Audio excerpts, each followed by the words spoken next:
Hello, I like to have some banana juice with oats and protein before breakfast because it helps my muscle. For breakfast, I like to eat some eggs with a little bread because they are part of my healthy diet.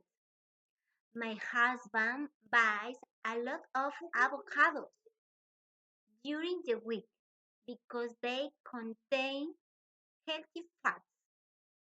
I eat very few French fries and processed meats. They're bad for your health. I prefer to have a salad for dinner.